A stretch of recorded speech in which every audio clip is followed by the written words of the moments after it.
ये वीडियो आपके लिए बहुत इंपॉर्टेंट होने वाली है क्योंकि इस वीडियो में हम चर्चा करने वाले हैं कि आप किसी मॉल में जाते हो या किसी दुकान पर जाते हो तो सामान पे आपको छूट मिलता है। तो वो छूट दुकानदार निकाल करके आपको एक अमाउंट बताता है, आप पैसा देके चले आते हो। तो क्या वो सही बता रहा है या गलत बता रहा है? क्योंकि बहुत बड़ी जानकारी नहीं है, बहुत छोटी-सी जानकारी से आप 1 सेकंड के अंदर जान जाओगे कि मुझे इसका कितना पेड करना पड़ेगा। अगर किसी सामान पे 40% या 60% या फिर 70% इस तरीके से छूट लिखी है, तो देखते ही आप जान जाओगे कि हाँ, कितना मुझे इसका पे करना पड़ेगा और इस अमाउंट पे कितना छूट मिलेगा। तो ये वीडियो आपके लिए बहुत इंपॉर्टेंट होने वाली है। सिर्फ़ 5-7 मिनट की वीडियो होगी, लास्ट तक देख लीजिएगा, ज़िंदगी भर काम आएगी आपके। तो चलिए फटाफट से हम वीडियो की शुरुआत करते हैं। हम मानते हैं कि यहाँ पे क आप कहीं पे सामान खरीदने गए, कुछ भी कोई सामान खरीदने गए और उस सामान का प्राइस लिखा हुआ था ₹2500 और उसपे 40% की छूट वो दिखा रहा था कि छूट इस पे 40% की मिलती है।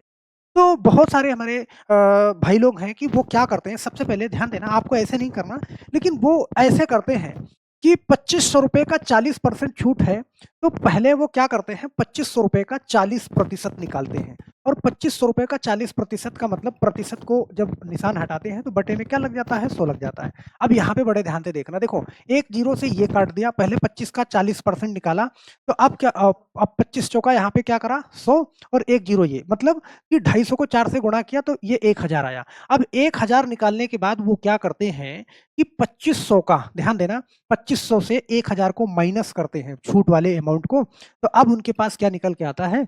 ये फाइनल अमाउंट निकल के आता है कि उनको ₹1500 देना है, सही है? लेकिन यहाँ पे ना आप 2 स्टेप में काम कर रहे हो। अगर ध्यान देना, भाई, छूट का मतलब क्या है कि ₹2500 में 40% छूट हो गई, ध्यान देना। अब जो बचा अमाउंट है वो दुकानदार को पे करना है। आप जानते हो कि प्रतिशत का मतलब कि पूरे अमाउंट को 100 मान लिया गया है, अब गणना 100 पे हो रही है और पूरे अमाउंट को जब 100 हिस्सा मान लिया गया है, तो उसमें से 40 हिस्सा छूट का है, ध्यान देना।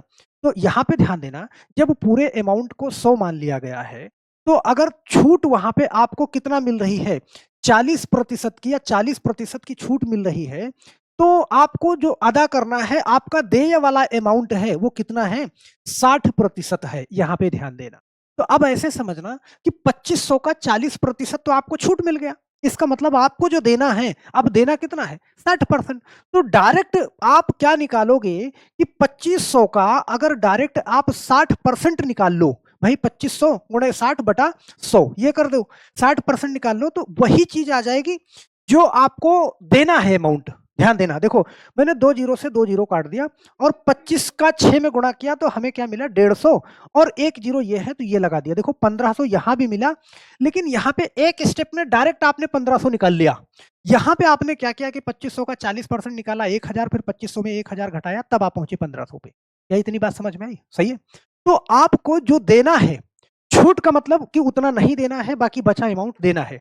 जैसे मान लो कि अगर 30% की छूट है, तो इसका मतलब आपको 70% देना है। 30% छूट हो गई, 70% आपने दे दिया, सही है? मतलब यहाँ पे बहुत तेज़ी के साथ में आप इस चीज़ को निकाल सकते हो। जैसे यहाँ पे मैं एक आध अमाउंट और ले लूँ, जैसे ये है कि ₹1600 है, कोई सामान है, उसका रेट ₹1600 है और कह रहा है कि 25% की छूट के बाद कितना रुपया देना होगा? तो भाई आप ये बताओ कि ₹1600 का सामान है, सही है? और छूट उस पे 25% की है। इसका मतलब कि 25% की छूट हो गई, तो अब देना उसको है कितना? 75% देना है। तो 1600 का डायरेक्ट हम क्या निकाल लें? हम 75% निकाल लें, 75 बटा 100। एक बार में वो अमाउंट देखो, 25 से काटा, 25 तियाँ 75 और 25 चौका 100, ये काट दिया। देखो 4 से मैंने काटा, 4 चौके 16 ये, और 2 जीरो है तो 2 जीरो मैंने लगा दिया। तो 400 और 3, 400 गुणे 3 करोगे तो यहाँ पे आपका आंसर कितना आ जाएगा? ₹1200 आ जाएगा। मतलब आपको पेड करना है कितना? ₹1200। अगर 1600 का 25% छूट है तो डायरेक्ट आपने ₹1600 दे दिया, बात खत्म, सही है? अब इसके लिए थोड़ा सा और ध्यान दे लो। आप ऐसे ध्यान दे लो कि अगर ये अमाउंट हमें कैलकुलेट करना ही है, जैसे मान लो मैंने कहा कि ये ₹950 है और इस 950 पे 20% छूट है, इसका मतलब कि आप तो निकालोगे डायरेक्ट 80%। भाई 950 का आप क्या करोगे? डायरेक्ट निकालोगे 80%। ऐसे ध्यान देना, इस चीज को भी थोड़ा सा मैं आसान करता हूँ। 80% का मतलब 80 बटा 100, ये। तो आपने ऐसे ये जीरो ये जीरो ये जीरो ये जीरो काटा, सही है? 95 का 8 में गुणा किया, देखो 8 पंजे 40 के शून्य हासिल 4 और 8 नवा 72 और 4 क्या?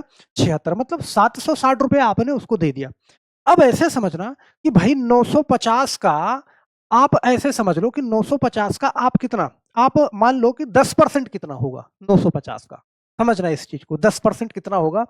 तो 10% अगर आप निकालते हो तो देखो 10/100 करोगे, यहाँ पे एक जीरो से ये काटा, ये काटा, मतलब 10% क्या आया, 95। अगर मेरे पास 950 रुपए था, 950 रुपए, तो पीछे से छोड़ के एक अंक पे क्या लग गया, दशमलव लग गया, मतलब 10% ये होता है, सही है। तो 10% 95 रुपए होता है, तो 20% 95 का 2 गुना, 30% 95 का 3 गुना, 40% 95 का 4 गुना। बड़े आराम से आप ऐसे भी कर सकते हो, सही है, अगर बस आपका दिमाग काम करना चाहिए। यहाँ पे जैसे अगर ये चीज बहुत अच्छे से आपको समझ में आ गई है मेरे दोस्त, तो आपके दिमाग में कितनी बार टिकती है और आप सीख गए हो ना, तो आप मुझे ये वाला अमाउंट कैलकुलेट करके बता देना। एक क्वेश्चन मैं आपको दे रहा हूँ कि 1050 का 20% छूट के बाद कितने रुपए देने होंगे, मुझे नीचे कमेंट बॉक्स में आपको कमेंट करना है, और अपने नाम के साथ यहाँ पे कमेंट करना है, अपना नाम लिखना है और आंसर देना है। तो हम अगली वीडियो में आपका कमेंट, हम जस्ट आपका आंसर और आपका नाम हम आपके सामने लगाएंगे। तो मेरे दोस्त, हम आशा करते हैं कि अगर आप इस चैनल पे नए हैं तो चैनल को सब्सक्राइब जरूर कर लीजिएगा, और वीडियो अच्छी लगी है तो लाइक करना बिल्कुल नहीं भूलिएगा।